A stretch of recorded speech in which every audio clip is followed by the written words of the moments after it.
Oi, pessoal, bem-vindo a mais um episódio.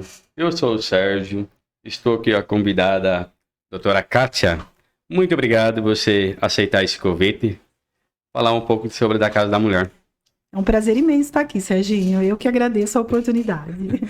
Antes da gente falar sobre a Casa da Mulher, Sim. se pudesse falar um pouquinho da sua história, né? O que você passou pela cabeça para você fazer direito? Essa é uma história curiosa. Na verdade, eu nunca pensei em fazer direito, né? Na verdade, nunca foi o meu objetivo. Eu quis fazer tantas coisas na vida. Eu quis ser bailarina, eu quis ser arquiteta, eu queria fazer odontologia, coisas absolutamente que uma não tinha nada a ver com a outra, né? Como eu fiz Cefam, e o Cefam não tinha uma preparação específica para o vestibular, era mais para o magistério, né? Terminado o Cefam, eu fui fazer cursinho. Aí ver exatamente o que eu queria. Aí eu fiquei nessa dúvida entre fazer arquitetura ou odontologia. Coisas totalmente distantes de mim, mas eu gostava coisa de desenho, essas coisas, então eu achava que eu tinha inclinação para isso, mas não sei desenhar. Eu gostava de artes, assim, e eu achava que seria interessante eu cursar arquitetura. Aí eu fui fazer cursinho. É muito difícil, né, estudar aquelas coisas, eu falava, não. Aí eu prestei vestibular, obviamente, não passei. Aí fui fazer mais 6 meses de cursinho. Aí a minha mãe, porque meu pai, né, já era advogado, já tinha feito o curso. A minha irmã estava cursando direito e a minha mãe falou: por que você não presta direito? Já que você não passou no vestibular, presta direito, né? Quem que é mais velha? É você ou sua irmã? A minha irmã, Sua irmã. Karina, Aí eu pensei, falei, vamos prestar então, né? Vamos ver. Aí prestei, passei, eu lembro assim, do meu pai até vindo me dar a notícia que eu tinha passado no vestibular, essa cena assim é emblemática. Viu? E não foi pela internet, né? Não, mas nessa época não era na internet. Aí ele ficou sabendo, ele veio me avisar.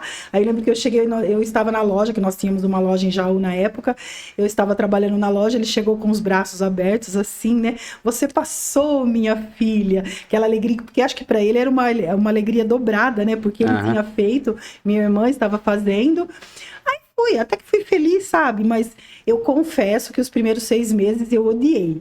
Eu falei, meu Deus, o que eu tô fazendo aqui? Detestei o curso, porque eu vinha do Cefam, que era assim, bastante movimentado, nós não tínhamos só aquela coisa teórica, né? Nós tínhamos atividades diversas, e eu gostava muito dessas coisas, né?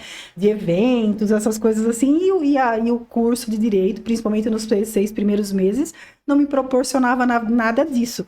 E eu várias vezes pensei, eu não vou continuar, eu não quero isso aqui para minha vida. Mas eu sou uma pessoa, quando eu começo uma coisa, eu vou até o fim. Então eu falei, não, eu vou continuar. Aí foi, e eu me apaixonei pelo curso. Durante o percurso? Durante o percurso. Aí vem matérias específicas, por exemplo, direito penal, que é uma coisa muito apaixonante. Vem direito de família. Então, coisas assim, algumas matérias mais interessantes, vamos dizer assim. E aí foi. Então, eu me descobri realmente, profissionalmente, durante o curso mesmo. Então, Entendi. Hoje eu não consigo me imaginar fazendo outra coisa.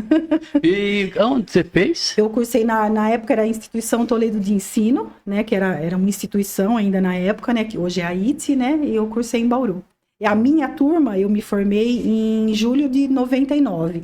Foi a última turma de 4 anos. Então, eu tive esse privilégio, eu cursei em 4 anos, né? Não tinha que ter, não eram 5 anos, não tinha TCC, foi uma época mais leve, vamos dizer.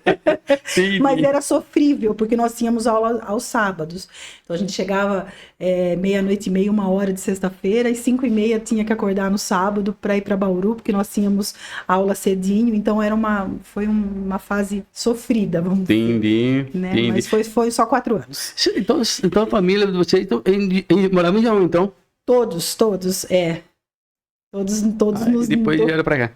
Não. Nós morávamos aqui em Mineiros mesmo. Não entendi sua pergunta. Você tinha loja em Jaú? Nós tínhamos... sabe a Camar? Daqui de Mineiros? A Camar era nossa, era da nossa família. Eu sabia. Começou com a gente, com a minha família. Minha irmã e hoje o marido dela, o Marco, eles montaram essa loja. Minha irmã queria ter uma loja, ela falava, eu vou montar uma loja para eu estudar. Que nós saímos do Cefam, nós não íamos trabalhar, tentamos dar aula, ainda ela conseguiu, eu não dei aula, então nós montamos a loja para poder estudar. Nós não, começou com a Karina e o Marco, por isso que chama Camar, que é Karina e Marco Antônio. Ai, que legal. Então a Camar começou com eles. Aí depois acabou se tornando um negócio de família. Eu também entrei no negócio, então todo mundo trabalhava na loja. E uma época nós montamos uma loja em Jaú. Então nós tínhamos a Camar aqui em Mineiros e a Camar de Jaú. Então, a minha irmã ficava em Mineiros e eu ficava na loja de Jaú. Por isso, dessa época aí que nós, do vestibular, que eu estava trabalhando quando meu pai foi lá. Então, nós tínhamos isso, né? Então, nosso trabalho... Então, quem custeou nossa faculdade foi a Camar. Olha. Nós vendemos... Isso depois, é bom saber disso, né? Eu não tive vida de princesa, muito ao contrário. Né? Vamos dizer assim, o pessoal vai falar, nunca trabalhou, só estudou. Muito ao contrário, eu trabalhei muito, né? Só pude estudar, inclusive, porque nós tínhamos esse trabalho com a loja. Então, trabalhava o dia todo e depois ia para Bauru para a faculdade. Né? No último semestre, eu passei num concurso que na época era a Procuradoria do Estado. A Procuradoria, ela fazia o serviço do contencioso, né? Que é a defesa do Estado, e a assistência judiciária. Não havia no Estado de São Paulo ainda instituída a Defensoria Pública. Então, era a Procuradoria do Estado que fazia esse serviço. Então, eu passei num concurso de para estágio. Durante 2 anos, eu fiz estágio na Defensoria, na Procuradoria, perdão, e atuando nessas 2 áreas, né? Na área da Defensoria Pública, que é para assistência judiciária, né? Das pessoas que não têm condições de pagar advogado, então elas são beneficiadas por esse serviço, que na época era da Procuradoria, e também no contencioso, que são aquelas ações movidas contra o Estado, então que o próprio Estado tem que se defender, né? Então, eu fiz estágio nesse órgão.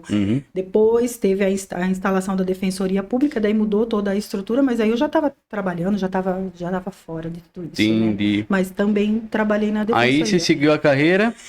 Eu tentei até, porque na época, logo que eu terminei a faculdade, eu não fui trabalhar, não fui advogar, né? Ainda nós estávamos com a loja, eu continuei trabalhando na loja, e nessa época eu fazia estágio, então eu queria terminar, porque eu passei no estágio no meu último ano de faculdade. Então, no último ano de faculdade. Então, eu não podia advogar, não podia requerer minha carteirinha da OAB, apesar de eu já ter passado no exame da ordem, eu não podia. Olha. Eu passei, terminando a faculdade, já prestei e já passei no exame da ordem, glória a Deus. Olha. Aí, se eu retirasse, né, pedisse a expedição da minha carteirinha, eu perderia o estágio. E eu queria continuar o estágio, porque era muito importante, porque na faculdade você aprende teoria. Sim. Trabalhar realmente, a vida é o dia a dia, o estágio é fundamental. Então, como eu não queria perder o estágio, eu continuei, né? Então, não pedi a minha carteirinha, continuei no estágio e trabalhando na loja. Então, eu ia para o estágio de manhã e continuava à tarde na loja. Nesse período, a minha irmã resolveu prestar concurso. Então, na verdade, toda a nossa família, eu, meu pai, minha mãe, todos, né, em conjunto, colaborando com ela. Então, ela ficava em casa estudando e nós trabalhávamos. Então, não tinha, né, eu não tinha essa opção de falar, vou parar tudo, porque a Karina estava estudando, então a prioridade era ela. Quando ela passou no concurso, eu também fiquei com vontade. Eu também vou estudar. Eu vou parar. Nós vendemos a loja, aí nós vendemos a Camar, que é até a Márcia, que tem a loja até hoje. Inclusive, ela manteve o nome. Eu acho até bonito isso, às vezes dá saudade, né? Ela manteve o nome e aí vendeu a loja. A Karina estava trabalhando, já estava na magistratura, ela estava fora. E eu resolvi estudar. Falei, não, agora eu vou estudar. Vou sentar, vou estudar. E era engraçado isso, porque as pessoas que me conhecem diziam, imagina, você acha que você vai conseguir ficar trancada num quarto estudando? Eu não tenho esse perfil, Serginho. Eu sou uma pessoa muito dinâmica, eu gosto de estudar. Mas para eu ficar as 8 horas, 12 horas necessárias, aí eu não tinha foco, não, eu não tinha perfil. Até minha mãe brincava, nós morávamos lá naquele sobrado e eu estudava no quarto de cima. Ela falava, o gato mia lá na esquina, desce a Kátia para ver onde tá o gato. Você tá muito perto. Afasta um pouquinho. Assim? Então era assim, subia. Então ele sempre falando, então, até que chegou um dia eu falei, olha, eu não quero mais essa vida. E aí a gente começa com aquela vontade, você quer ganhar dinheiro, você quer ter as suas coisas, você quer seguir sua vida. E eu lá parada falava, não. Aí nessa oportunidade, meu cunhado, o marido da Karina, né, o Marco, ele trabalhava em São Paulo e ele voltou de São Paulo, aí ele me propôs, vamos montar um escritório, ele também é advogado, né, vamos montar um escritório. E a gente resolveu montar um escritório e eu abandonei a ideia de prestar concurso. Porque eu gostava realmente, aliás, é o que eu gosto, é o que eu, assim, eu me realizo, Serginho, quando eu tô atendendo. sabe? Quando eu estou orientando, quando eu estou dentro da minha sala, conversando com o meu cliente, eu amo de paixão. Amo também escrever, digitar minhas peças, isso eu acho fantástico, mas a minha realização profissional é essa, então eu queria fazer isso, né? Então, nessa época que você abriu o escritório, nessa época não tinha muita mulher advogada, né? Não, aqui em Mineiros acho que era só eu e a Janaína. A Janaína Não, mas Santinho. falar, você começou o escritório só você, né? Só eu. Não, tinha a Patrícia, que era minha sócia de Torrinha, que nós começamos eu e o Marco. Aí eu fazia muito criminal na época, eu adorava fazer pedido de liberdade provisória, essas coisas eu adorava. E um dia encontrei essa Patrícia, a doutora Patrícia, já falecida, inclusive, tadinha. Eu a encontrei em Jaú e a gente acabou, ela me perguntou o que eu estava fazendo, porque eu a conhecia de nome. Quando estagiária na procuradoria, nós fazíamos nomeação dos advogados que trabalhavam cadastrados, que prestavam serviços para assistência. E essa doutora Patrícia, que era de Torrinha, ela era de Torrinha, mas ela tinha um escritório aqui em Mineiros. E eu fiz muitas nomeações para ela, porque tinha um sistema que você preenchia, e não é que a gente escolhia o advogado, ele vinha, ele rodava. E eu a conhecia só de nome, porque como eram poucos advogados aqui mineiros, a repetição era muito grande, né? Então eu fazia muita nomeação para essa doutora Patrícia. E um dia eu a encontrei, eu estava em Jaú despachando um pedido de liberdade provisória, e eu a encontrei. O que você está fazendo aqui? Eu sou a Patrícia. E nós nos conhecemos ali. Né, naquela oportunidade. Aí eu disse para ela que eu estava fazendo tudo e passou. A gente não tinha muito contato. E um dia apareceu um caso no escritório dela que ela achou que era uma coisa mais simples, mas era um caso mais grave. Era uma tentativa de homicídio, era um negócio bem complexo. E ela me ligou perguntando se eu não queria fazer junto com ela. Daqui, né? Vamos ver. Aí eu vi, falei, não, dá para fazer, mas é mais grave do que você imagina. Nós fizemos até, foi um caso bem, bem interessante na minha carreira. Isso foi muito interessante. E a partir disso, nós acabamos nos unindo. A gente acabou se tornando sócios, né? Eu, ela e meu cunhado, que nós já éramos na época. E juntamos, a gente falava, vamos casar? Até a gente brincava, vamos casar? Então nós casamos, nós três, montamos o nosso escritório, compramos o nosso próprio prédio. Então assim, nós tivemos uma parceria grande. Infelizmente foi desfeita por conta do falecimento dela mesmo, né? Ela faleceu agora em fevereiro, fez 3 anos. Morreu de Covid, inclusive. Então foi uma história triste, assim, mas foram bons anos aí de sociedade. E hoje você exerce na profissão hoje? Continuo, eu ainda tenho meu escritório, né? Meu sócio, que é o meu cunhado, inclusive, nós trabalhamos juntos, mas ele trabalha mais online, porque hoje o nosso trabalho nos permite trabalhar dessa forma, né? Antes era tudo pessoalmente, hoje é mais trabalha-se online. Até por conta da condição dele, né? Por conta da minha irmã está em Brasília, então ela fica uma semana em Jaú, uma semana ela está em Brasília, então para ele estar constantemente em Mineiros é mais complicado. Sim. Então acaba trabalhando online, mas nós continuamos trabalhando, né? Sim. Até para eu acumular essas funções, né? Com a Casa da Mulher e o meu trabalho, Sim. é bem difícil, bem penoso.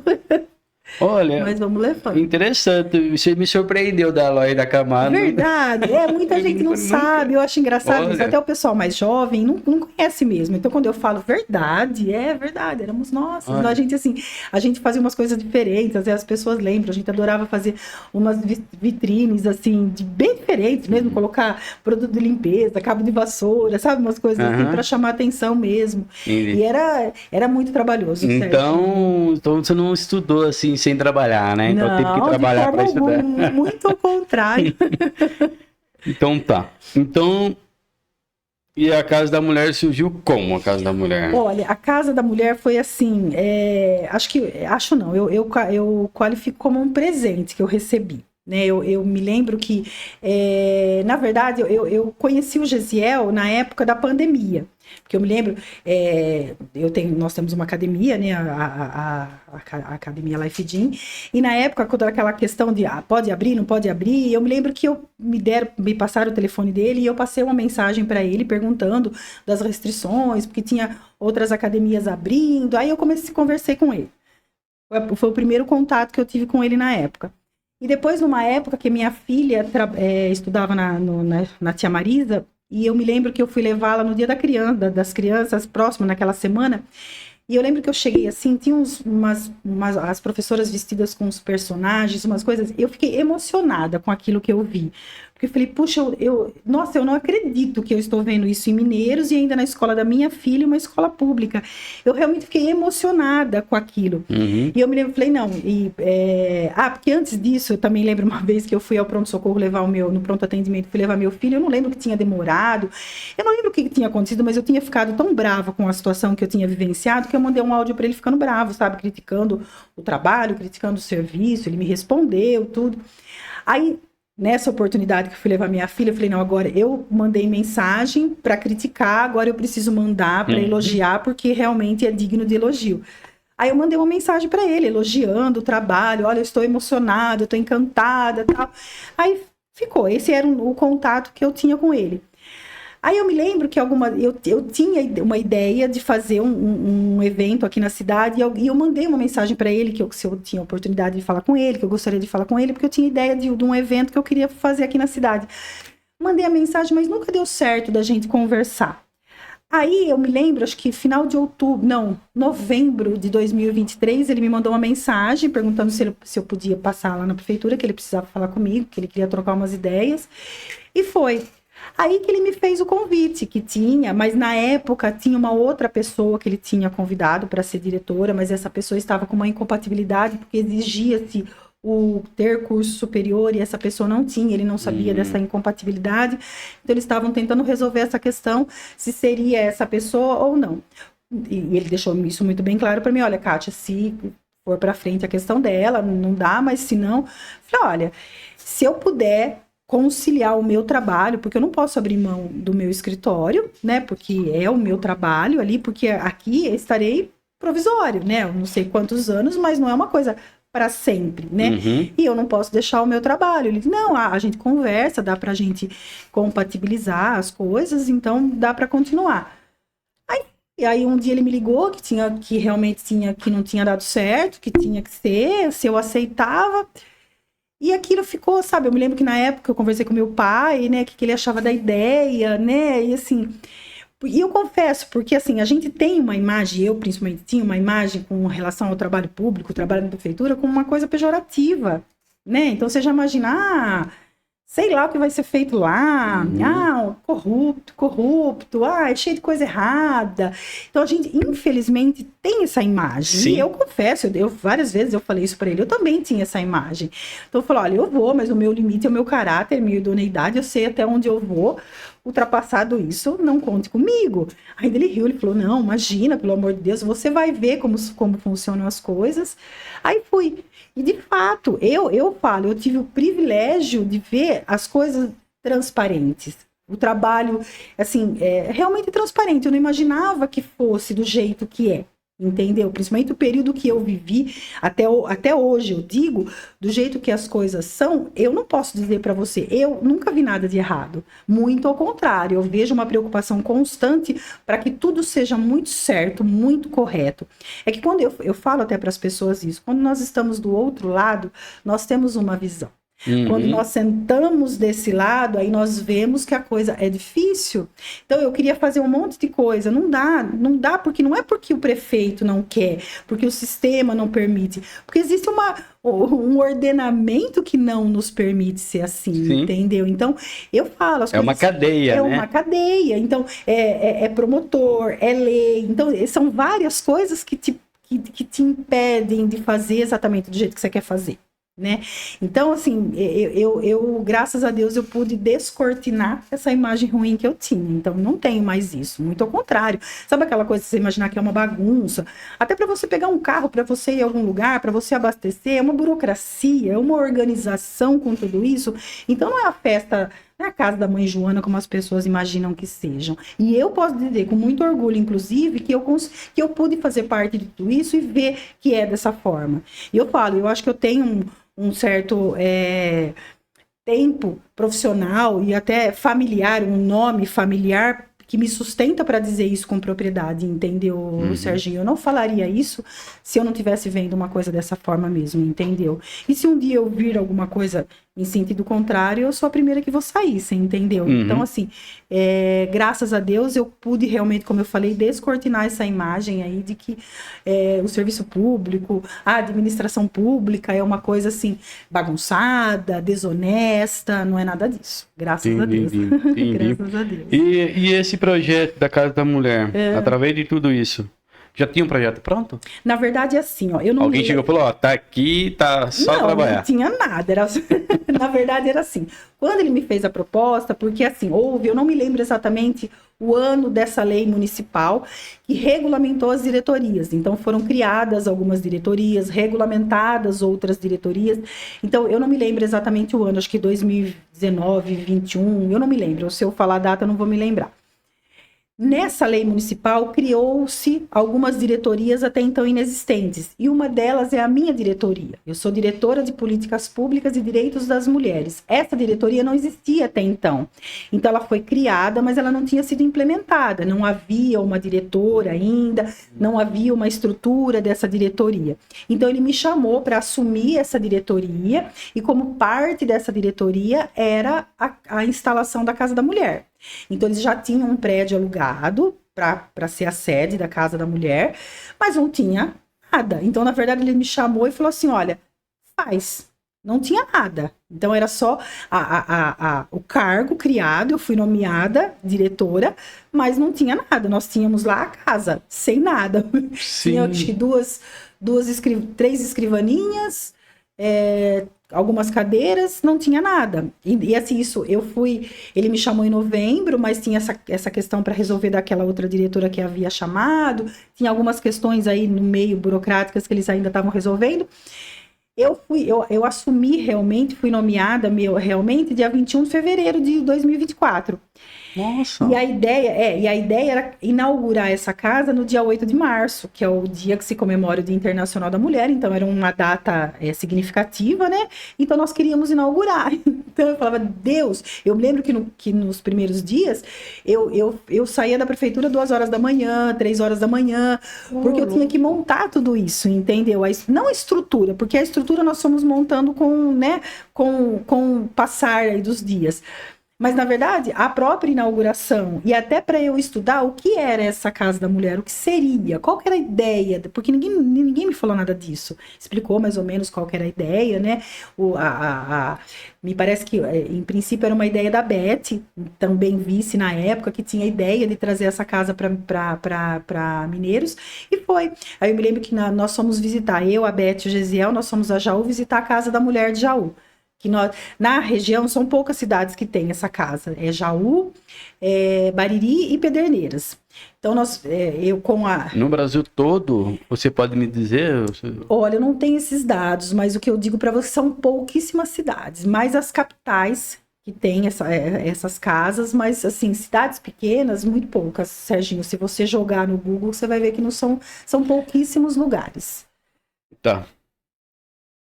Aí nós fomos visitar, nós fomos conhecer essas casas. Jaú até mostrou, assim, não abriu tantas portas pra gente, porque eu queria entender o que era aquilo, né? O que é feito aqui, qual espécie de atendimento. E, na verdade, a essência da Casa da Mulher é tratar as vítimas de violência doméstica, né? Então, começa aí. Só que a casa, ela não pode ser somente... tanto que o nosso é um centro de referência e atenção à mulher mineiros tietense. Então, não é só a mulher vítima de violência. A razão maior da criação é realmente isso. Então, nós abordamos o nosso tema maior, é a violência doméstica, o combate e a proteção da mulher nesse sentido. Mas também trabalhamos a mulher de uma forma mais completa. Se a gente focar somente nessa questão da violência, nenhuma mulher vai aparecer lá. Porque se uma mulher entrar lá dentro, vai falar lá, essa daí apanha do marido porque ela foi lá na casa da mulher. São as casas rosas, as casas da mulher. Será que isso pode ser que está confundindo com a Maria da Penha? Na verdade... Confunde muito? Porque, na verdade, assim, vamos dizer, não é o nosso norte, mas quem nos guia, vamos dizer, realmente a Lei Maria da Penha, que veio regulamentar toda essa situação, que é um avanço muito grande, é um avanço social, legislativo muito grande, né? Então, essa lei, ela é poderosa nesse sentido. Então, realmente... Mas lá não é só para essas mulheres. É lógico que a gente tem os olhos voltados, porque o nosso fim maior é combater essa violência. Eu acho que não é só. De todas as casas da mulher, o fim maior realmente é esse, dar essa assistência e tentar combater. É uma coisa complexa, mas é tentar combater realmente essa violência doméstica. De que forma? Principalmente com a informação. Né? Então, a nossa ideia é essa. Mas nós desenvolvemos trabalhos paralelos justamente para que não tenha essa conotação. Essa história que eu te falei, a mulher vai ser atendida lá e alguém vê, fala lá, ainda mais Mineiros, que é uma cidade pequena, que todo mundo conhece todo mundo, vai dizer assim, a dona Maria, mulher do seu Zé, ela apanha dele porque ela estava lá na casa da mulher. E não é isso. Tanto que nós desenvolvemos muitas coisas lá. Nós desenvolvemos cursos, nós damos assessoria jurídica em vários aspectos, não é somente com relação à violência. Então, a gente tem uma assessoria grande em vários aspectos, entendeu, Serginho? Mas, na verdade, a essência das casas da mulher realmente é tratar a violência doméstica, é o combate realmente e a proteção da mulher, porque muitas vezes a mulher não tem para onde ir, né? Muitas vezes ela é obrigada, né, a sair de casa por conta desse sistema, dessa questão da violência, e ela não tem para onde ir. Nós não temos um albergue, que seria interessante isso, que nós tivéssemos aqui, por exemplo, uma mulher que, graças a Deus, nós vivemos numa cidade pequena, e eu posso dizer assim, até hoje, já é 1 ano de funcionamento da casa, graças a Deus eu não vi nada assim drástico, né? Uma situação assim, daquela da gente ficar desesperado mesmo com a situação, sabe? Sei de um caso que nós acompanhamos hoje, que foi uma situação dessa forma. Eu até digo que ela é uma borboleta reestruturada, essa pessoa, mas nós nunca vimos nada disso. Mas há situações de que a mulher ela tem que sair de casa, geralmente às vezes com os filhos ela não tem para onde ir. Entendi. Então existem algumas cidades que têm albergue, que podem abrigar essa mulher provisoriamente, até para poder encaminhá-la, né, em algum lugar assim. Nós não temos isso e até hoje, graças a Deus, nem vi necessidade para tanto. Né? Mas a essência maior, vamos dizer, seria essa mesmo. E se caso, vamos dizer, se acontece um caso desse, um caso grave. Sim. Não que as outras coisas não sejam graves, mas um mais caso grave que chega a machucar a pessoa, tudo. Essa mulher vai procurar a casa da mulher. Dali, aí você tem todo acompanhamento com a polícia civil, verdade, ou demora para resolver isso? Não, isso é muito rápido. Eu falo assim, até a nossa intervenção costuma ser bem rápida. Então, vamos supor, a mulher sofreu uma violência. Independente do horário, por exemplo. Por isso, quando você de madrugada, um exemplo.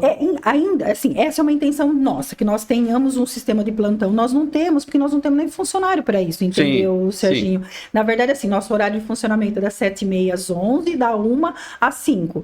Então, nesse período, e de segunda a sexta-feira, de sábado e domingo, nós não temos.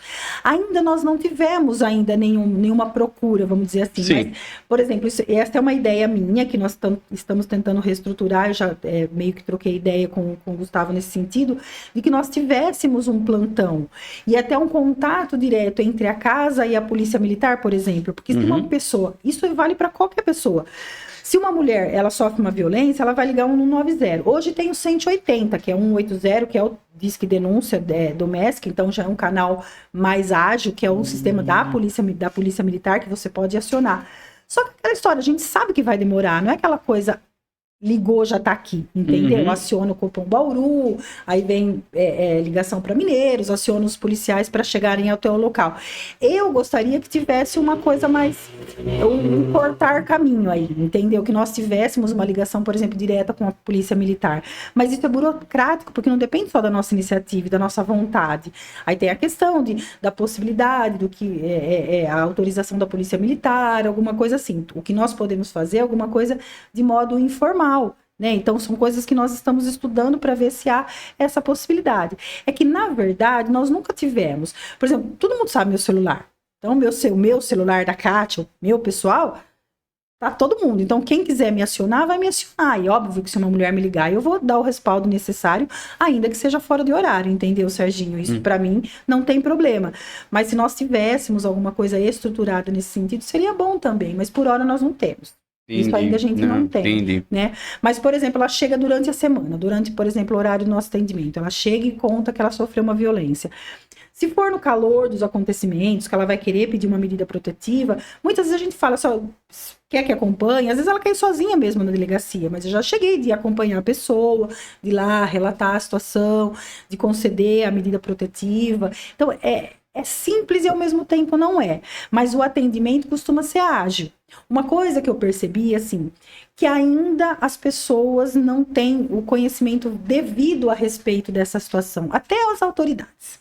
Né? Então a mulher ela é vítima e depois ela é revitimizada, porque até ela chegar e ela criar a coragem de chegar lá e falar, olha, eu sofri uma violência e eu quero tomar providência, ela tem que ter uma força gigantesca, certo? Sim. Gigantesca, porque não é o simples fato de ela levar é lógico que ninguém quer apanhar. Ninguém quer sofrer uma violência, mas para você ter a coragem, para você tomar uma providência, tem um monte de coisa que você deixa lá atrás para poder fazer isso. Geralmente ela tem filhos, geralmente ela tem sentimento pelo companheiro, pelo marido, ela tem envolvimento familiar, então tudo isso ela vai pôr em risco. Você entendeu? Então, é muito complexo. Então, quando ela chega e ela tem essa coragem de falar, eu quero tomar providência, é porque ela percorreu um caminho bem longo. Então, a gente tem, e aí vem a casa da mulher, nós temos que dar o acolhimento dessa mulher, toda a orientação e encaminhar ela para os órgãos necessários. Porque, por exemplo, apesar de eu ser advogada, eu falo que nesse aspecto a gente até ganha um ponto a mais, não por mim, não por eu, a Kátia, de forma alguma, eu sou uma pessoa como qualquer outra, mas a minha profissão já permite para essa pessoa que chega lá já ter um esclarecimento de pronto, porque muitas vezes... Isso é bom. Porque muitas vezes, assim, olha, vamos supor, é uma quinta-feira, olha, as advogadas vêm de terça, por exemplo, hoje é quinta, elas não estão aqui, então a senhora vai ter que esperar até terça-feira para ter orientação. Nós aqui mineiros não, porque se ela chegar em qualquer dia, vai ter uma advogada que vai lá e já vai atender. Então, aquele esclarecimento preliminar, aquelas dúvidas comuns que todas têm quando elas chegam, então elas conseguem ser sanadas naquele momento, entendeu, Serginho? Então, a gente consegue tirar essas dúvidas e encaminhar. Fala, olha, aconteceu isso, o que pode acontecer é isso, que nós temos para fazer isso. Que acompanha a delegacia, vamos fazer o boletim de ocorrência, vamos pedir a medida protetiva, é o que nós fazemos. É que muitas vezes a gente chega, então assim, não que eu não vejo má vontade, muito ao contrário, mas eu vejo assim uma certa, mas será? Tem prova, tem alguma coisa? E a lei é tão clara em certas coisas, principalmente para a concessão da medida protetiva, que são várias as medidas, né? Mas a mais comum, que é o afastamento do agressor do lar comum, basta a palavra da vítima. Então, você não tem que ter prova de nada. Existe uma presunção em relação à palavra da mulher que sustenta a concessão dessa medida, entendeu? Então, se a mulher chegar e afirmar que ela está sofrendo uma violência e a história dela, o contexto dela for suficiente, ela não tem que provar nada. Para conceder, é lógico que depois vai ter um desenrolar de um processo, que é uma vai ter que investigar. Isso, é uma outra coisa. Agora, mas, por exemplo, para tirar o agressor de casa, basta a palavra dela. Então, vamos supor, ela mora com o companheiro, ela chega lá na casa, ela fala que ela está sofrendo violência, que ele diz que vai matar, e o depoimento dela, as circunstâncias parecerem verossímeis, o delegado... Até o delegado, quando uma cidade não é sede de comarca, por exemplo, Mineiros, nós não somos sede de comarca. Nossa comarca é Jaú. Então, nesses casos, não precisa nem o juiz conceder, porque a autoridade competente para a concessão da medida protetiva é o juiz. Mas, dependendo da gravidade do caso, dependendo das circunstâncias, em cidades que não forem sede de comarca, o próprio delegado ou até mesmo o policial militar, ele pode conceder essa... Olha. Ele pode. Vamos supor, um PM, ele vai atender uma ocorrência, ele vê que o caso é grave, que o cara tá lá, ele pode conceder essa medida e tirar o agressor de casa. Isso é bom, né? Isso é muito, é um avanço. Passar essa informação. É um avanço da lei, entendeu?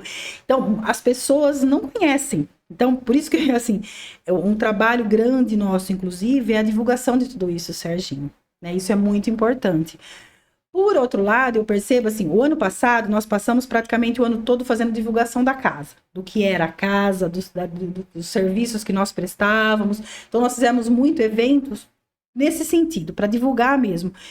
Ainda hoje eu percebo que tem gente que não sabe da existência da casa, do que nós fazemos lá. É bastante importante essa nossa entrevista, até nesse sentido de divulgação. Sim, isso mesmo. Porque o conhecimento liberta, né? Isso é inquestionável. Então, nós divulgando tudo isso e as pessoas tendo ciência de tudo isso, das formas de violência, do que é a violência, de como que procede, quais as consequências, o que pode te acontecer, quais os seus direitos, quais os seus deveres, isso é importantíssimo. E isso, de um certo modo, ele vai diminuindo esses índices de violência, porque quando você sabe, você não tem noção do que pode te acontecer, você faz qualquer coisa. Agora, quando você sabe do que se você fizer alguma coisa, quais as consequências negativas, vai fazer, não é? Então, a lei justamente serve para isso, para coibir certos atos, né? Então, é nesse sentido nosso também. Então, a gente divulga para as mulheres, para que elas tenham conhecimento dos direitos, do que elas podem fazer quando elas sofrerem uma violência, né? Quais as armas que ela tem, vamos dizer. E, de um outro modo, isso agora é um projeto para esse ano de nós desenvolvermos, é informar para os homens também isso. Porque apesar de nós cuidarmos das mulheres, nós também temos que cuidar dos homens, porque eles também precisam saber. E é engraçado isso, você me desculpe, mas os homens, de um modo geral, eles não têm conhecimento, porque a gente vive em sociedade e a gente tem aquele conceito, porque essa questão da violência doméstica, da nossa condição de inferioridade, ela é histórica, Serginho, é uma coisa que remonta lá de trás. E a gente vai passando de família para família tudo isso, entendeu? Então, assim, quando a gente entende o que é, quando a gente conhece, quando a gente sabe, a gente não vai praticar nada disso. Então eu falo, a gente precisa esclarecer os homens, porque é engraçado, porque eles não sabem também. Porque lá também não teria que ser uma casa de divórcio, né? Chegou uma mulher lá, a gente quer que separa. Não. Nós queremos cuidar das pessoas e tratar as famílias também. É lógico que em primeiro momento a gente vai querer afastar todo mundo, porque nós estamos pensando na mulher, na integridade física e emocional dela. Então o objetivo maior é esse. Mas a gente também pensa na estruturação da família. Ninguém quer desestruturar a família, porque às vezes as pessoas e as famílias, elas precisam de tratamento. Sim. Né? E a gente pretende fazer fazer uma restauração naquela família. Restauração da família. Porque assim, as estatísticas mostram que nem toda criança que vive num ambiente de agressão, de violência, ela vai se tornar um agressor no futuro. Mas todo agressor, ele um dia foi uma criança que viveu num ambiente de violência. É engraçado isso, né? Porque às vezes essa criança viveu num ambiente de violência, mas ela, graças a Deus, ela encontrou pessoas melhores durante a vida dela, ela conseguiu sair daquele ciclo e aquilo passou para ela, então ela não vai se tornar um agressor lá na frente. Mas quando você estuda os agressores, quando você vê os dados, porque isso estatisticamente tem tudo, você vê que todos, sem exceção, todos os agressores, eles vieram de uma família de violência. Olha que coisa perigosa. Olha. Por isso que nós temos que cuidar dessa família, entendeu? Porque não estou pensando só nessa mulher que a gente vai cuidar. Tá bom, separa, vai viver numa outra vida, vai, sabe, segue um outro caminho. E essa criança que fica, que viveu ali. Então, nós também temos que cuidar de tudo isso, você entendeu? Então, o nosso projeto é maior, não só cuidar dessa mulher, mas cuidar dessa família, das crianças que vêm e do próprio agressor. É que aí nós teríamos incompatibilidade ética, por exemplo, para tratar. Por exemplo, eu vou cuidar da mulher e vou cuidar do agressor? Não. Aí nós temos que encaminhar esse agressor para o cuidado dele. Existem algumas cidades que têm centros de reabilitação de agressores. É interessante. Não acredito. Tem. Sabe como os A da vida, os alcoólicos anônimos, que fazem aquelas reuniões? Tem com os agressores. Eu me lembro até a doutora Cândida, que é a secretária da Casa da Mulher de Jaú, ela trabalha voluntariamente, não me lembro a cidade, mas ela trabalha numa outra cidade prestando esses serviços, né, tratando dos agressores. E é importante isso, porque se você, por exemplo, quando você estuda um caso desse, porque um feminicida, ele não é um criminoso comum. Ele é um criminoso doméstico, vamos dizer. Ele não tem aquele perfil de criminoso. Tanto que quando a pessoa já passou pelo processo, já foi condenada, e quando você vai conversar, você vê que assim, o arrependimento é gigantesco, Serginho, é muito grande. Porque aquele ódio momentâneo, aquelas coisas, ele é fomentado por vários fatores, né? Não é somente naquela... É diferente, por exemplo... Começou a faltar respeito e já começa a criar. Aí vai. E o homem, ele se empodera, né? Ele se acha, ele se acha dono, a mulher é coisa. Ele, historicamente, como eu te falei, ele tem toda essa bagagem que justifica essa condição dele. Fisicamente, geralmente, ele é mais forte, não tem como dizer, né? Então, ele coloca isso. E o direito, de certo modo, ele é responsável por todas essas coisas. Se a gente analisar a história, né, a evolução jurídica de tudo isso, a gente vê, por exemplo, eu me formei na minha, quando o Código Civil vigente na época era o Código Civil de 1916, que era o Código antigo. Aí, em 2002, promulgou uma outra lei lá que é o Código vigente hoje. Mas até então, que nem quando eu me formei, vigia esse código. E era engraçado porque, assim, havia... porque o casamento em si, ele é um contrato. Então, todo contrato tem regras, né? Quem faz esse contrato, então, assume regras.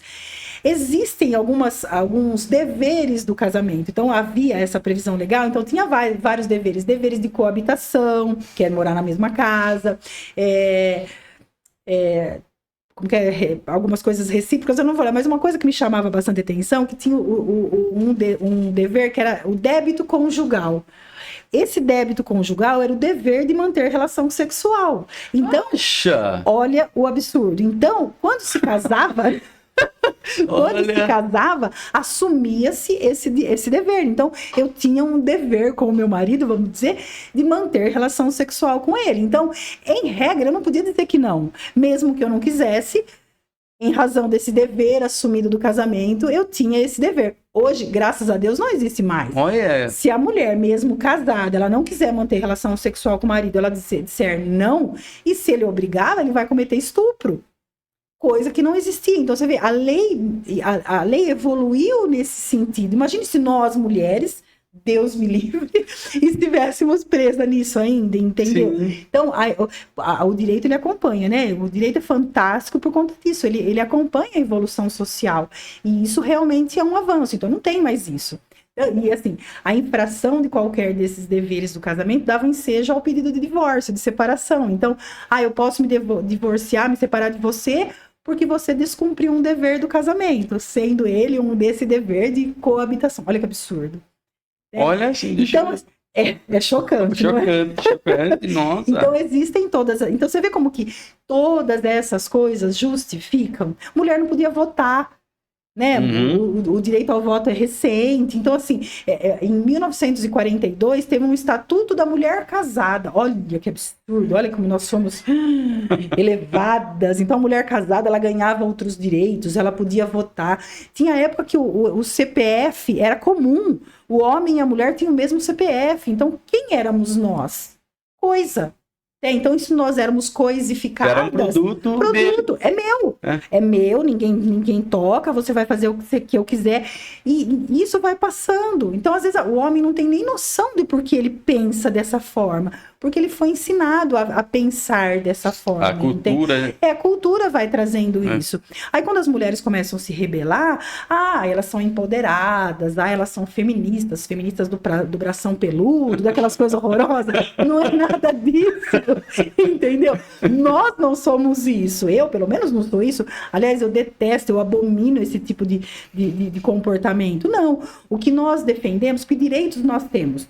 Todos os direitos que os homens têm, nós temos de modo igual.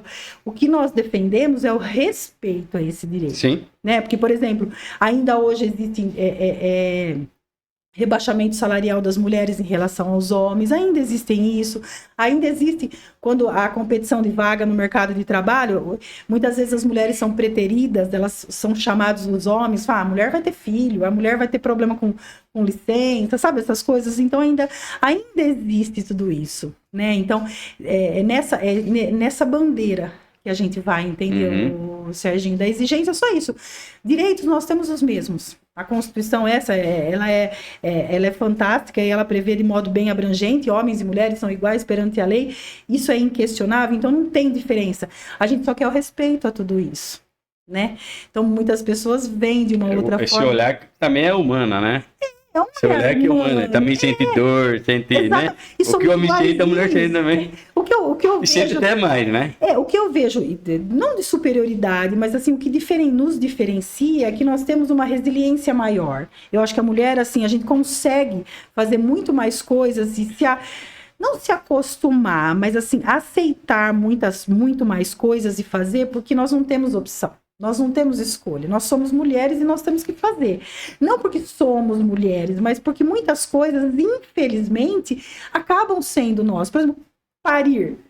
Gestar, somos nós que gestamos. Homem não aguentaria uma gestação.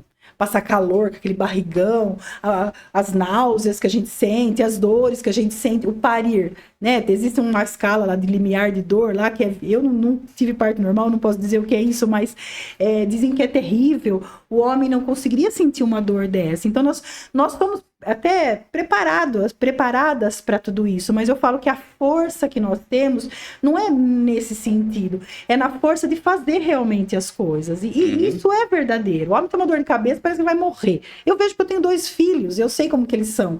Tem o mais novo, dia desses, ele estava com dor de barriga, ele fez um escândalo para tomar um remédio. Eu falei, olha, Davi, uma mulher ser fraca eu já não admito, mas agora um homem ser fraco, ele ficou bravo, sabe? Eu acho inadmissível. Então nós somos mais... eu não sei nem explicar. Sim, é que nem o marido com gripe não consegue levantar do sofá. A mulher com gripe, ela tem que estar sorrindo, limpando a casa, trabalhando. Ela levanta do sofá, ela limpa a casa, ela põe a roupa na máquina, ela tira a roupa da máquina, ela faz comida, ela troca as crianças e ela vai trabalhar. E põe o chazinho pro marido, E a hora que você chega, ele tá lá sentado, não é aquela carinha, e você já fez um monte de coisa. Mas é que a vida empurra a gente a fazer isso. Não tem jeito, Serginho. Então, a Casa da Mulher... É interessante que dá para entender bastante na Casa da Mulher que ela mais acolhe a família. Sim. No caso da mulher, né? Vai proteger a mulher. Tudo. Isso. Mas é mais para conseguir também orientar essa pessoa.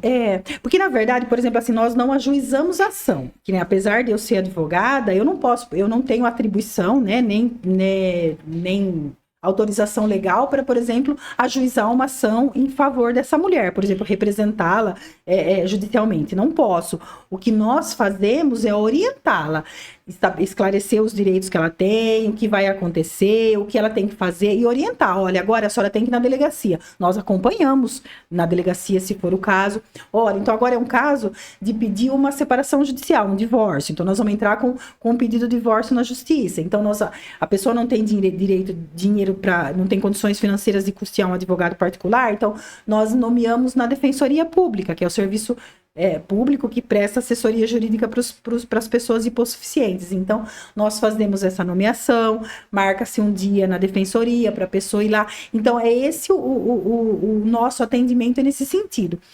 Um trabalho muito importante que nós temos, que é interessante e tem sido assim maravilhoso na casa, é o trabalho de psicoterapia.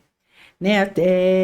Nós temos uma psicóloga lá, quero deixar um beijo maravilhoso para ela, que é a Edileuza Melchior, fantástica, meu braço direito, e ela tem desenvolvido um trabalho muito bom lá na casa, excelente, que é a psicóloga, então ela faz esse trabalho de terapia com as mulheres. Então, quando a gente identifica um caso, porque muitas vezes elas chegam lá, elas não querem tomar providência, elas relatam situações de violência, mas elas não querem dar seguimento, entendeu, Serginho? Elas querem se tratar, elas querem se fortalecer, elas querem entender se é realmente isso que elas querem fazer, então elas vão para terapia. Então, elas fazem terapia com a Edileuza, não que elas vão fazer terapia para se separar, não é nada disso, mas para se fortalecer, para entender o que está acontecendo. Então, esse trabalho que ela tem feito tem sido maravilhoso. Esse é individual? É individual. Nós ainda não temos. Não é um grupo que. Não, é individual, então. São sessões individuais. Aí, se essa pessoa, ela faz, por exemplo, se for haver a necessidade de fazer uma vez por semana, uma vez por mês. Aí ela que faz essa avaliação. Avaliação da necessidade. Geralmente é uma vez por semana, depois quando ela começa a dar alta para as mulheres, ela vai a cada 15 dias, depois ela vai espaçando mais, até que chegar e falar, olha, você já está de alta, você já está preparada, e muitas delas, que nós já tivemos 2 casos de que, assim, de recuperação realmente. Olha. Né? Uma delas foi vítima de violência, e o marido foi preso, isso antes da instalação da casa, né? Então nós acompanhamos ela após a prisão, foi um caso bem traumático dessa mulher.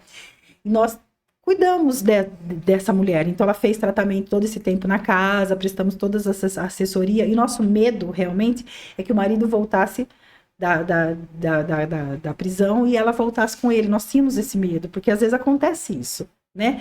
Passa aquela fase nebulosa e depois a pessoa volta. Mas não, ela se fortaleceu tanto, tadinha, ela conseguiu romper tantas barreiras que hoje ela tá sozinha com os filhos. E tá ele saiu da cadeia? Saiu da cadeia. E não teve contato? Não teve mais contato, não teve problema do que a gente E ele sabe. recebeu orientação também? Eu acho que sim. Da gente não, porque como eu falei, nós não poderíamos, né? Nós teríamos que ter um órgão à parte para poder fazer isso, entendeu? Aqui, por enquanto, nós não temos. E hoje ela tá bem? Tá bem, tá super bem. Ela continua fazendo terapia até para ajudar no fortalecimento, mas ela tá ótima, ela não quer nem saber, nem ouvir falar dele, né? Porque a gente tem existe um estudo que até diz, são os ciclos da violência, né? Que a violência, ela passa por fases. Ela passa por fases, né? Então, por exemplo, a gente fala, tem a fase da turbulência, que começam as discussões, depois vem a fase efetiva da agressão, depois vem a fase da lua de mel. Por quê? Faz aquele auê, briga, xinga, se bate, aquela coisa, depois no dia seguinte vem o arrependimento, vem o pedido de desculpas, vem um buquê de rosa, aí volta tudo, acalma, aí começa tudo de novo, entendeu, Serginho? Então, isso que a gente tem receio. E pode ocorrer, então, no caso, uma recaída, vamos dizer assim. Então, a tal da lua de mel é a fase da recaída, entendeu? Essa que era nosso medo, porque o perfil dele era bem agressivo. E ele quase matou ela da primeira vez. Então, o nosso receio de que ela voltasse, que ele, como diz aquela expressão, ele terminasse o serviço, entendeu? Sim. Mas ela tá bem fortalecida, eu acredito que isso não vai acontecer. Uhum. Então, essa é uma das nossas recuperadas, vamos dizer. E uma outra também, que vivia numa situação muito, era assim, deprimente as coisas que ela narrava, que ela ouvia da pessoa. Porque eu falo, a violência física, um tapa dói, uma facada dói. Mas uma palavra agressiva, uma ofensa, às vezes a pessoa nunca mais esquece. E as consequências são tão danosas, porque diminui tanto a mulher, Serginho. Ela se sente tão pequena, tão reduzida, que ela não consegue fazer mais nada. Então, essa pessoa, foi difícil da gente chegar e convencê-la de que ela tinha que fazer alguma coisa. Até que foi, ela conseguiu fazer. Mas graças a esse fortalecimento psicológico aí, todo esse apoio que ela teve, toda a orientação que ela teve, aí ela teve força para fazer alguma coisa. Isso é muito bonito de ver. E ela tá super bem, ela saiu da casa dela, ela mora sozinha, ela tá seguindo a vida dela, é uma história bonita, sabe? Então, olha, assim, abriu os olhos dela. Abriu os olhos, até então a pessoa não tem receio. E hoje, inclusive, existe uma lei federal que foi depois implementada, nós temos uma lei estadual que regulamenta isso. Hoje, a mulher vítima de violência, que tem uma medida protetiva em seu favor, ela tem um auxílio aluguel. Então, vamos supor, ela precisou sair de casa. O Estado é um convênio entre o Estado e o município, né? Então, ela pode receber um valor mensal, são R$600, ela pode receber durante 6 meses, prorrogável por mais 6 meses, para ela custear a própria moradia. Mesmo que ela tenha uma casa própria, existem uns critérios de renda lá, mas grosso modo é assim, mesmo que ela tenha moradia, ela pode usar essa renda para uma outra coisa, entendeu? Então, até ela se restabelecer, porque muitas vezes o marido é o que provê a casa, então todas essas coisas. Então, veja que maravilha, veja a progressão, né? É realmente o progresso de tudo isso, né? Aí ela tem um caminho para poder seguir sozinha. Sim, porque muitas vezes elas ficam presas numa situação, até por uma questão financeira. Não tem para onde ir. Não tem para onde ir, não trabalha, não tem quem vai me sustentar? Muitas vezes tem filho pequeno, vai fazer o que da vida? Às vezes estão numa situação tão complexa, cheia de dívida. E às vezes a dívida envolve familiares. Então, por exemplo, fez empréstimo na aposentadoria do pai. Sabe todas aquelas coisas? O marido fala, Você quer largar, pode largar, mas você vai pagar tudo sozinha. Sabe essas Já com coisas? uma pressão em cima da pessoa. E a pessoa fica. Então, assim, é muito complexo tudo isso, né? Então, o apoio que a gente dá é nesse sentido, até para desvincular, esclarecer todas as coisas. Olha, pera lá, não é bem assim que ele te fala. Vocês são casados, existe um regime de bens que regulamenta entre vocês, existem as formas jurídicas de você se proteger de tudo isso, mas quando ela não tem esse conhecimento, ela fica com medo. Então ela fica presa, entendeu? Então tá, eu não vou prejudicar meu pai na aposentadoria dele, eu vou aguentar tudo que ele tá me fazendo. Até acabar, por exemplo, esse empréstimo. Aí eu me separo. Veja que situação. Entendi. Até bem complexo. Então, Fala um pouquinho dos tipos de violência, né? Tipo, Tá. não é só Uhum. física, vamos dizer assim. Ela fala das violências que não é só física. ela falou. Não. Uhum. Falei a violência, né, como nós comentamos, a violência física é aquela que chama mais atenção, porque ela é praticamente mais visível, né? Então, assim, um tapa, uma facada, um tiro, isso aí todo mundo sabe, violência física. Mas existem outras formas. Tem a violência psicológica, tem a violência emocional, tem a violência patrimonial. Então, muitas vezes, como é que funciona, por exemplo, essa violência patrimonial? O marido fala, não, você trabalha, dá o seu pagamento para mim.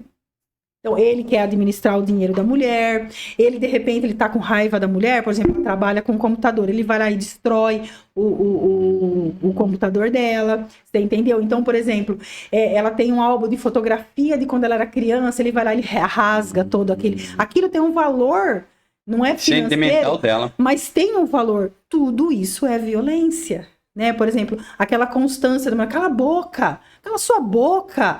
Então, vivenciar é uma violência. E muitas vezes a mulher acha que é um contexto normal, só que se alguém na rua te manda calar a boca, você não vai ficar quieto. Agora, muitas vezes dentro de casa a mulher fica. E aquela coisa de falar assim, você tá gorda, nossa, você tá feia, hein? Nossa, como você tá gorda. Da apresentadora, né? A da Ana Hickman. Olha, aquela mulher... passou todos esses anos magra... por conta daquilo que ele dizia. E olha que absurdo. E assim, ó, e é o que eu te falei, muitas vezes o estrago disso, ele se propaga durante muitos anos. Isso é muito triste. Porque a pessoa acredita mesmo que ela é gorda, que ela é feia, que ela é incompetente. Quantas mulheres que chegam ali e falam que eu sou incompetente? Ele me chamou de burra. Ele fala que eu não sei fazer. E a mulher acredita nisso. Como que ela vai fazer alguma coisa se ela acredita naquilo que ele está falando? Isso não... Às vezes o homem, Serginho, ele não dá um tapa. Não tem uma cena de violência física, mas a violência que ele perpetra durante todo esse tempo, ela é muito, infinitamente maior do que se ele desse um tapa nessa mulher, entendeu? Porque ele vai matando-a aos poucos. Porque ela, como eu te falei, ela vai acreditando, né? Que ela é feia, que ela é burra, que ela é incompetente, que ela não sabe fazer. E ela se diminui e ela se fecha. E tem mulher que morre de depressão por conta de toda essa situação. Isso é verdade. Então ela fala, o que eu vou fazer?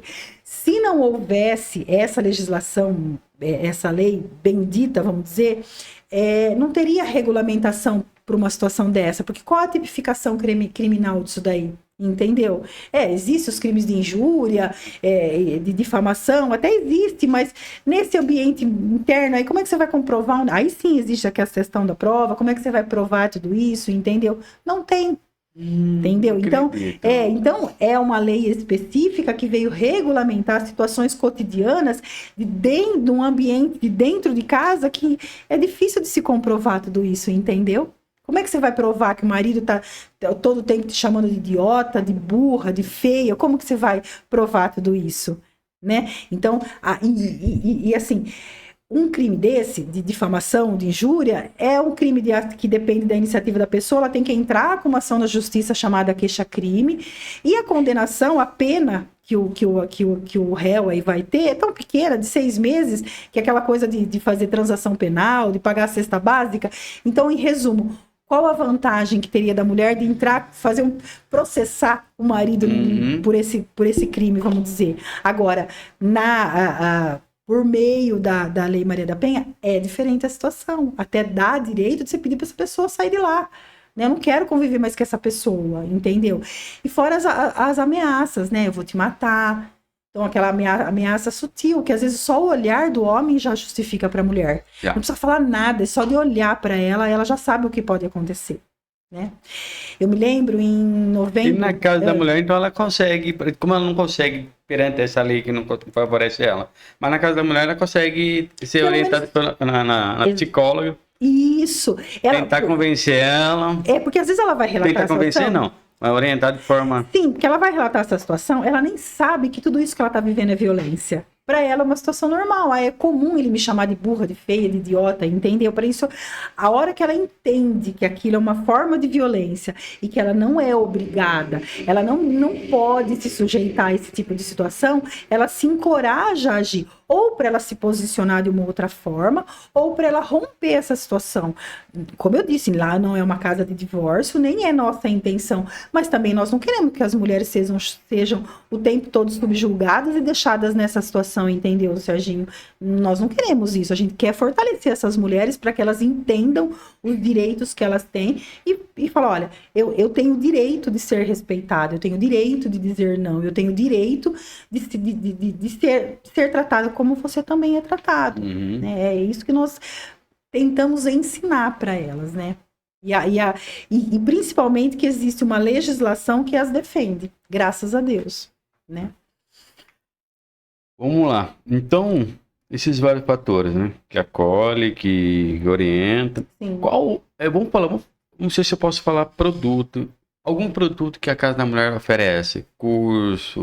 Sim. Alguma coisa que ela oferece? Fora essa...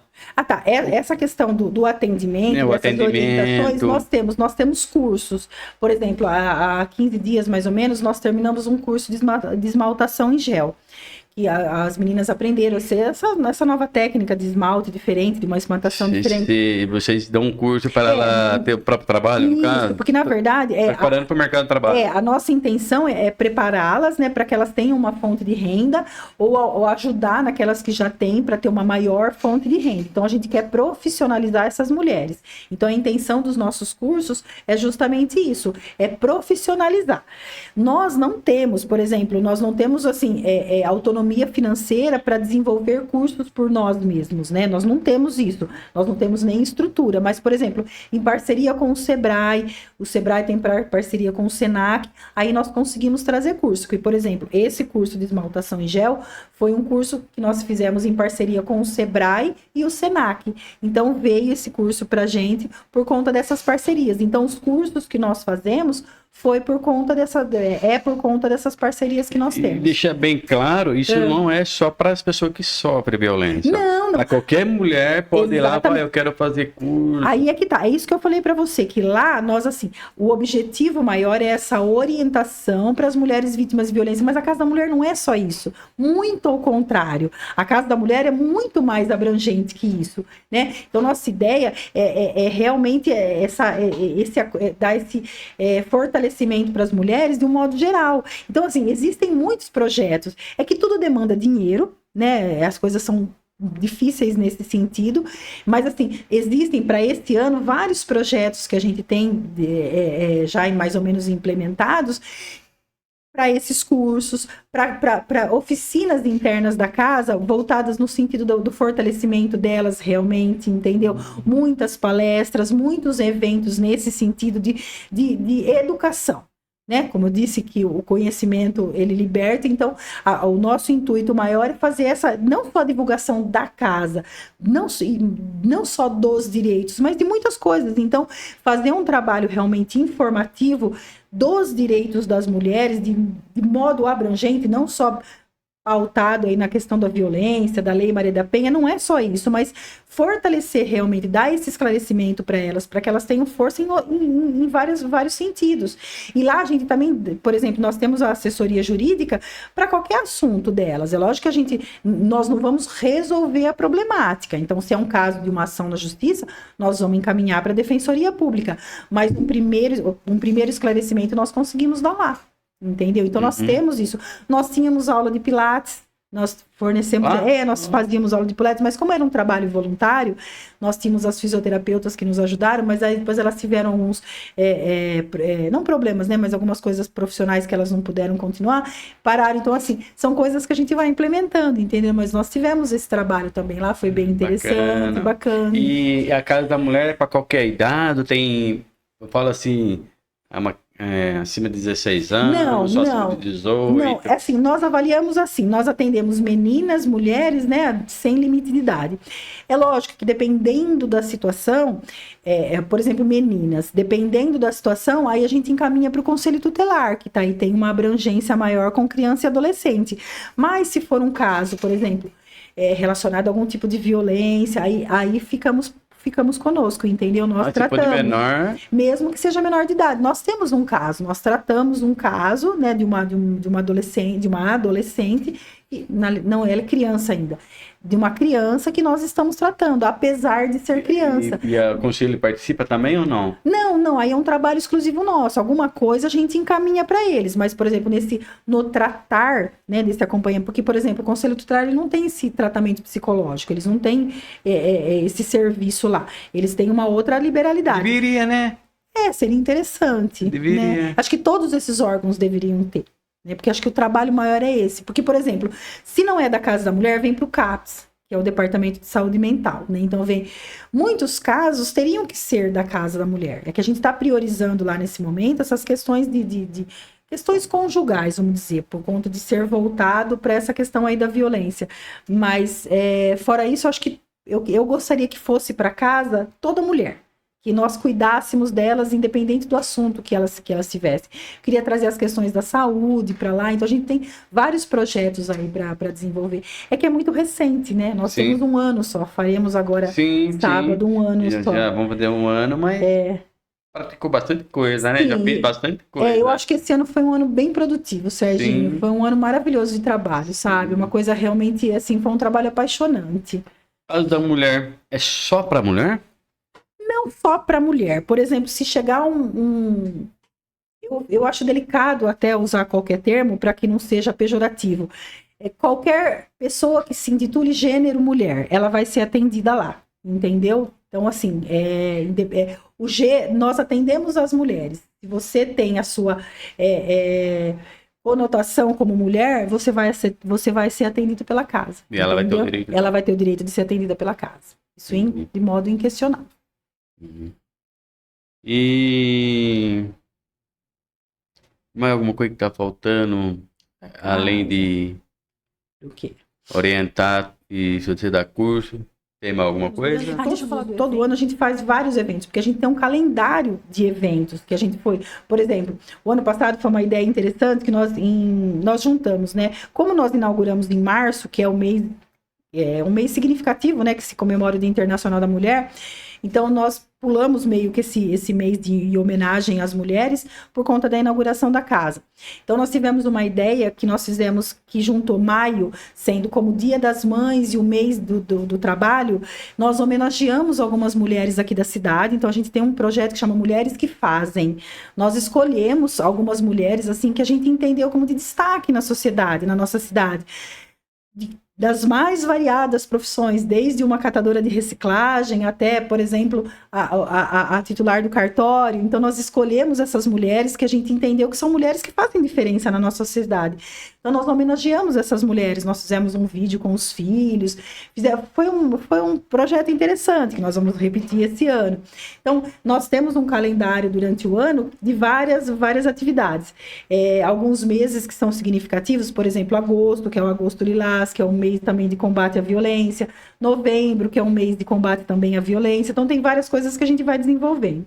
Este ano, que é um ano significativo, porque nós comemoramos um ano da casa, no sábado, agora dia 8, que é inclusive o Dia Internacional da Mulher, nós vamos fazer um café da manhã na Casa da Mulher, vai ser bem interessante. Esse vai ser para algumas convidadas, que foram as mulheres atendidas pela casa durante 2024.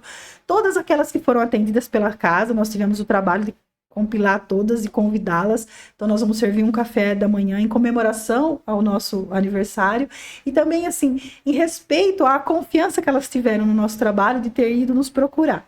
Mas no dia 22, que na verdade a ideia era fazer no dia 8 mesmo esse evento, mas acabou não dando certo. No dia 22 nós vamos fazer um jantar em comemoração realmente a esse 1 ano, então é a nossa festa de aniversário, a 1 ano da casa. Esse vai ser nós vamos ter uma participação, ele vai ser subsidiado, né? As mulheres não vão pagar integralmente esse convite, porque nós vamos ter patrocínios, mas nós vamos fazer esse evento, então vai ser um evento muito interessante. Então é um evento só para mulheres, é um jantar só para mulheres, com cardápio diferente, umas coisas gostosas, diferenciadas, música, entretenimento, vai ser um evento interessante. Só para as mulheres, eu acho que vai ser um momento só nosso, vai ser bem gostoso. Eu deixo aqui um convite até para a mulherada, que vai ser muito interessante isso mesmo. Vai ser no dia 22, nós já estamos vendendo os convites. Quem tiver interesse, procurar a Casa da Mulher, que nós estamos vendendo lá. Então, além de comemorar, eu acho que é um marco. A existência dessa casa numa cidade tão pequena como Mineiros é uma coisa muito importante. Sim. E eu acho que realmente é um motivo de comemorar a existência, e principalmente que já estamos 1 ano aqui na cidade. Então, e já fez um belo trabalho. Já fizemos, assim, eu gostaria de divulgar tudo isso para que todas as mulheres tivessem conhecimento. E uma coisa assim que eu acho muito importante, que a Casa da Mulher, isso eu gostaria de deixar consignado, isso, que não é só para as mulheres vulneráveis. Essa é uma chave que nós batemos muito, que nossa casa é para todas as mulheres de Mineiros. Nós queremos atingir todas indistintamente. Então, nós não estamos lá para atender apenas as vulneráveis economicamente, para todas as mulheres. Eu posso ser atendida na casa, a minha irmã, a minha vizinha, a minha cunhada, a minha tia. Então, todas as mulheres. Então, esse é um objetivo, que a gente atinja realmente todas as mulheres, entendeu? É o que a gente pretende, Serginho, para que não seja aquela coisa, eu não vou lá com aquela coisa de serviço público, como se fosse coisa deficiente, como se fosse coisa assim, tá lá só para fazer média. Não, nós realmente servimos. Veste a camisa. Vestimos a camisa, e eu tenho o maior orgulho dessa camisa. Eu fiz questão de ver com ela, porque eu tenho. Eu vim porque eu tenho o maior orgulho dessa camisa, e eu tenho o maior orgulho desse trabalho que eu estou podendo desenvolver. Para mim, isso é um privilégio. Eu falo emocionada desse trabalho, porque é uma coisa que eu realmente amo de paixão. Não deixei o meu trabalho de advogada, também amo o trabalho que eu faço, amo minhas aposentadorias, minhas pensões. Eu continuo com o meu trabalho. Tem sido extenuante em certas coisas, porque eu corro lá, corro aqui, mas esse trabalho tem sido, para mim, bastante apaixonante pela função social dele. É muito importante. Então, quando você vê que você atinge as pessoas, que você chega nelas, isso é fantástico. Fantástico. Quando você vê assim, muito obrigado, mas não é questão de ego isso, mas você fala, nossa, eu fiz uma pequena diferença, né? É como aquela parábola do catador de ostras, eu não sei se você conhece, mas isso eu levo para minha vida, né? Ele estava na praia e veio a maré, trouxe muitas ostras, e ele estava uma por uma jogando no mar, e uma pessoa pergunta, nossa, mas você está se preocupando que em uma a uma, olha a quantidade que tem. Aí ele pega uma e diz, né, mas para essa eu fiz a diferença. Então, para mim é isso, Serginho, se eu conseguir uma mulher ajudar na vida dela, para mim, ontem o livro fala muito sobre isso. Olha só. Só que o meu livro fala sobre as estrelas. As estrelas, verdade. Então, achei assim, fantástico isso. Então, para mim, isso é fundamental. Eu fico feliz de saber como que funciona a Casa da Mulher. Eu fiquei surpreso em algumas coisas, né? Você tem esse projeto, claro, teve mais gente que participou, mas está em suas mãos, né? Você conseguir tudo isso. Não é exclusivo meu, mas a equipe, né? Sim, tem uma equipe fantástica. Não é uma decisão complicada, é uma decisão, não é fácil. É com trabalho, família, né? Mais uma Casa da Mulher, não é fácil. A gente abdica de muitas coisas. Existem eventos à noite, eu deixo os meus filhos, então tem tudo isso. Não é. A gente abre mão de muitas coisas. Olha, para te ter mais alguma coisa? Não, se for finalizar, só para eu fazer o agradecimento. Pode fazer. Eu queria agradecer principalmente o apoio recebido, né, dessa atual administração, do prefeito Gustavo Chitinha, por todo o apoio, por todo o empenho que ele está tendo com a Casa da Mulher.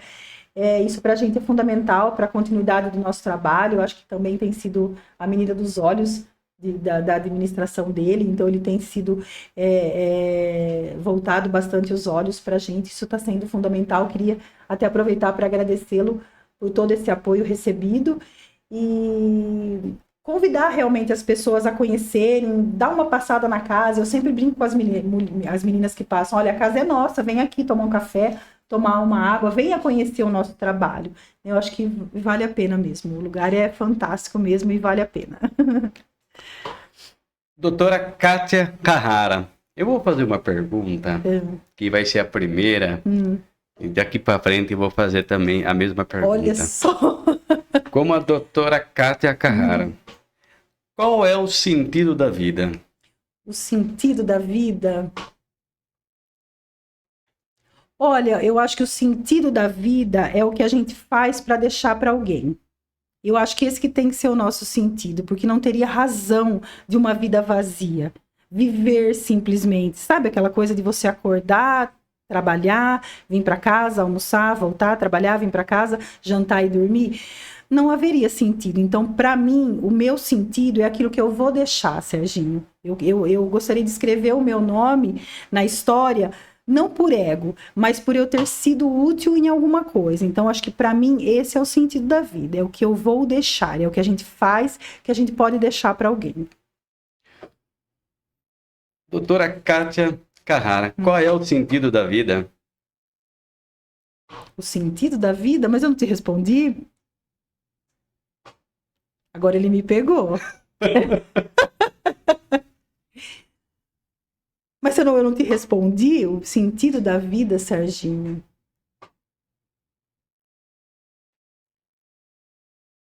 O sentido da vida.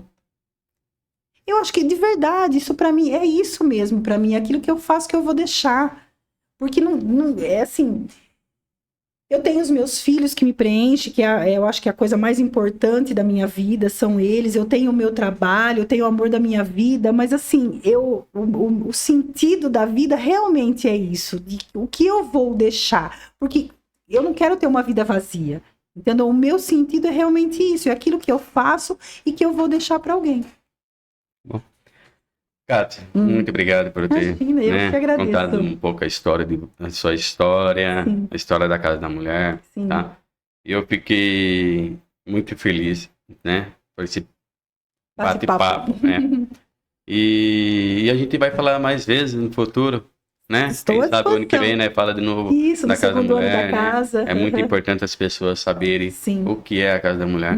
Eu acredito que muitas pessoas já estão sabendo, vai se abranger, vai abrir mais ainda, né, a mente da população. Muito obrigado, viu? Eu que agradeço a oportunidade, para mim foi um privilégio estar aqui. É muito importante esse trabalho que você está fazendo, te parabenizo por isso, realmente, Serginho. Toda essa divulgação, acho interessantíssimo isso. E essa oportunidade, especificamente para a Casa da Mulher, para a gente realmente divulgar. O ano passado nós passamos aí o ano todo divulgando esse trabalho, mas ainda ele precisa ser divulgado. E essa foi uma oportunidade ímpar para que a gente atingisse isso também. Eu agradeço imensamente essa oportunidade. Obrigado. Então, pessoal, muito obrigado. Parou? Não parei. Pode botar? Então é isso, pessoal. Muito obrigado. E vai conhecer a Casa da Mulher, que é muito importante. Muito obrigado.